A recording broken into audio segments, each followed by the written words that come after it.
est très difficile aujourd'hui d'avoir un candidat qui ait toutes les compétences requises pour être chef d'entreprise.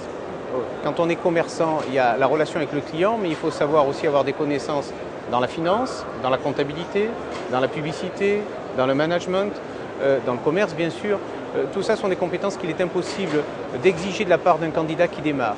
La formation est à l'évidence une obligation pour le franchiseur, puisque franchiser son concept, c'est transmettre son savoir-faire. C'est donc transmettre à des candidats qui précisément se rapprochent de votre réseau pour se voir conférer un avantage concurrentiel, c'est donc se devoir transmettre ce savoir-faire.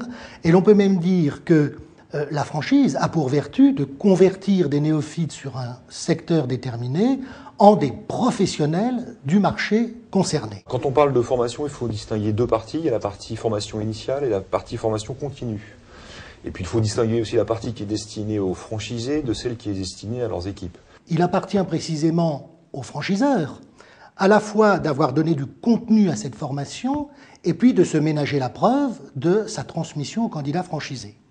Et pour cela, il va constituer ce que l'on appelle les fameux manuels opératoires ou ce que l'on appelle également les bibles, autant de termes destinés à exprimer que le franchiseur a par écrit consigné les éléments de son savoir-faire, éléments qu'il va donc, au cours de séances de formation, transmettre à ses franchisés. On ne parle plus ici de candidats à la franchise, ils ont signé le contrat. Bien évidemment, la formation doit se situer non pas en aval de l'entrée dans le réseau, mais après la signature du contrat de franchise.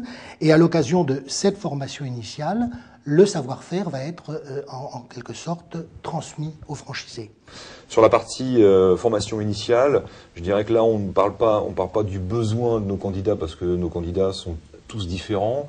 On parle du métier, de ses contraintes, de ses obligations juridiques notamment, et puis du savoir-faire spécifique du franchiseur. Donc là il y a un programme qui est unique, qui peut évoluer avec le temps parce que parfois la législation évolue. Nous ne sommes pas là pour dispenser des formations qui sont intellectuellement très intéressantes mais inapplicables sur le terrain. C'est du savoir-faire très précis qui leur sera très utile pour démarrer, donc très pragmatique, très concret. Cette formation en fait, elle est basée aussi bien sur les techniques commerciales, aussi bien sur tout ce qui est administratif, conception des dossiers pour avoir les agréments, ouverture, accompagnement justement dans la recherche de locaux, etc. Et ça, je trouve que c'est important pour un franchisé de se sentir épaulé et aidé par quelqu'un qui a l'expérience et dont c'est son métier depuis plusieurs années.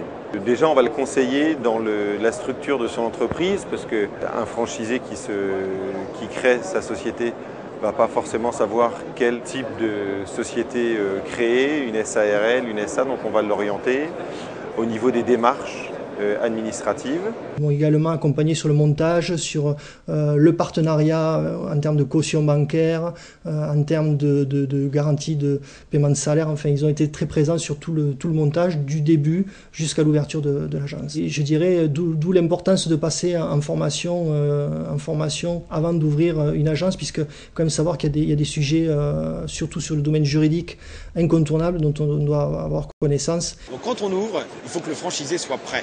Et c'est pour ça qu'on ne leur proposera des magasins qu'à partir du moment où on a validé tous leurs acquis professionnels.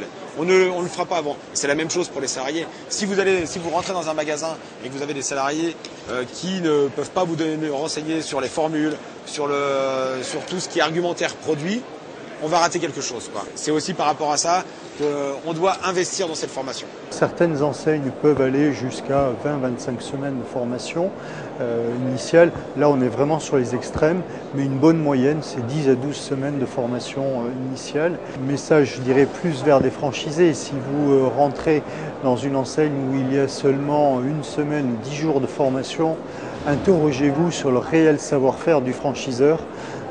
Si ce franchiseur arrive à dispenser son savoir-faire seulement en 10 jours, moi je suis dubitatif sur ses réelles qualités de franchiseur.